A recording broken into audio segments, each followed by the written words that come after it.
not far from Loch Ness in the Scottish Highlands, is a place I've been waiting to visit for years. This is Glen Affric.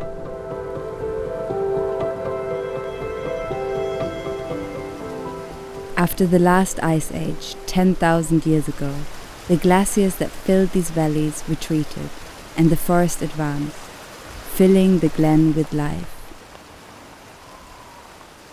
A forest world of pine and birch, wolf and lynx, otter and osprey, mushroom and berry, once covered 15,000 square kilometers of Scotland. Today, wolves and lynx are long gone, and just 1% of the forest remains. These pine woods in Glen Affric are some of the scattered, small and isolated fragments of Caledonian forest that we can still admire, amid the vast, deforested moorlands. Volunteers from the rewilding charity Trees for Life are planting trees here. It will take billions of trees to restore what Scotland has lost. But it is possible, because nature is always ready to work with us. We saw the proof in mushrooms like these. They are the fruits of fungi which spread like a web underground, enveloping and connecting to the roots. The trees need the fungi to help them absorb essential nutrients, and they provide them with sugars in return. In the exposed spaces between the forest patches, newly planted trees need fungal partners more than most. So we were especially excited when, next to the young pines, we found lots of chanterelles, one of our favorite edible mushrooms. Under the ground, not only do the pines and the fungi support each other, but fungi extend their web-like threads between separate trees, linking them together. This creates a tree community where the magnificent elders, which here in Glen Affric are called granny pines, send resources through the fungal network to help the new generation of trees get established. As Trees for Life work above ground to link up these forest patches, the fungal threads are closing the gaps below ground, sewing these torn scraps of forest back into a rich tapestry.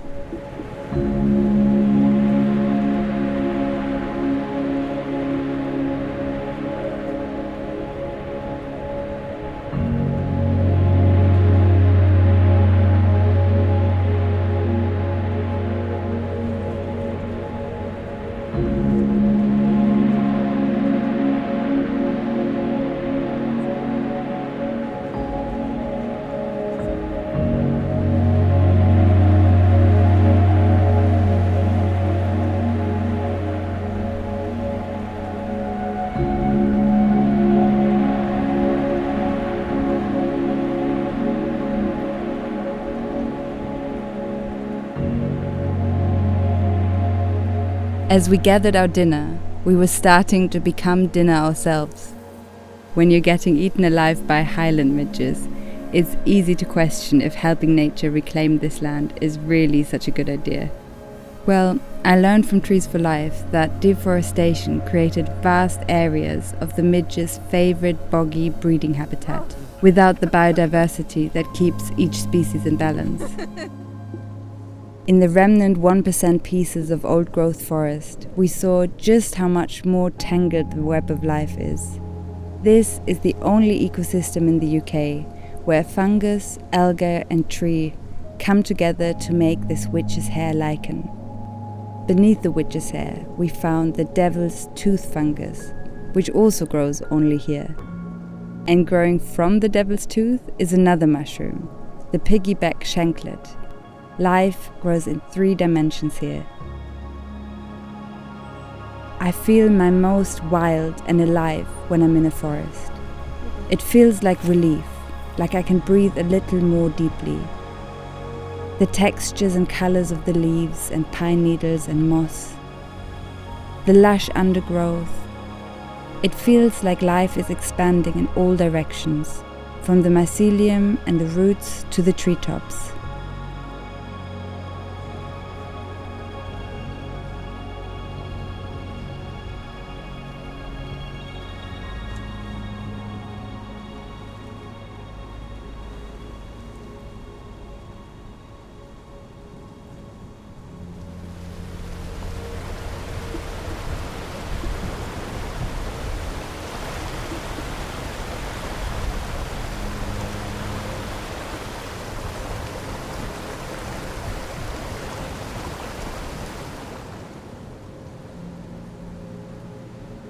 After our cycle upriver, we drove back along the loch to find a good spot for a swim and for making dinner.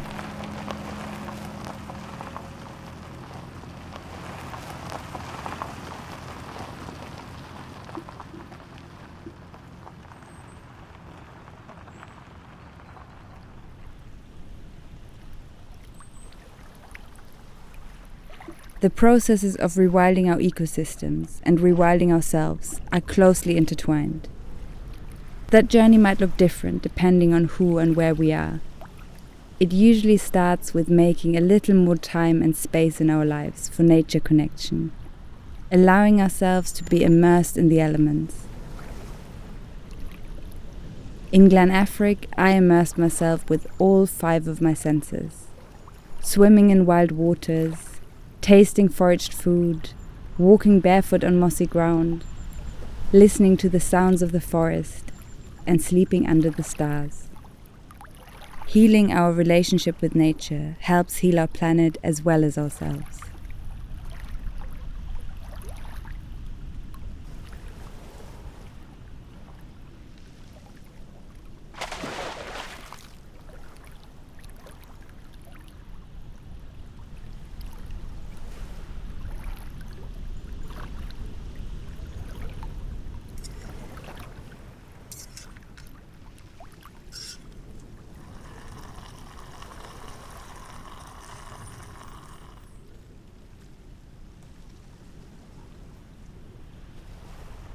Josh made a creamy chanterelle pasta dish, which we devoured after a long adventurous day.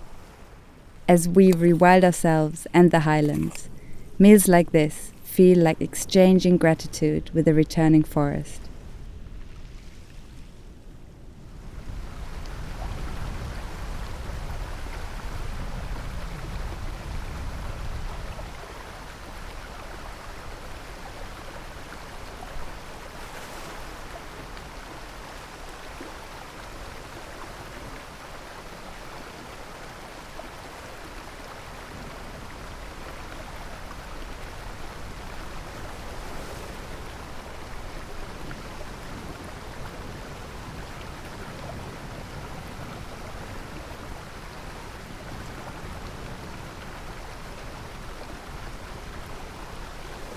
The next morning, as we were making coffee, we could hear water rushing down the dam just around the corner, generating clean hydroelectric power.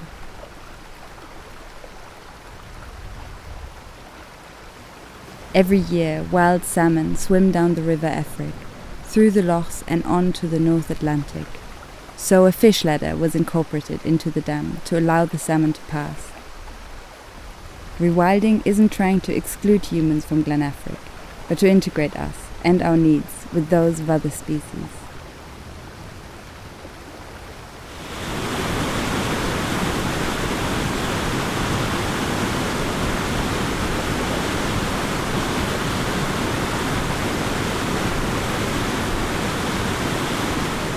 The salmon ladder lets the salmon return to Glen Affric every year.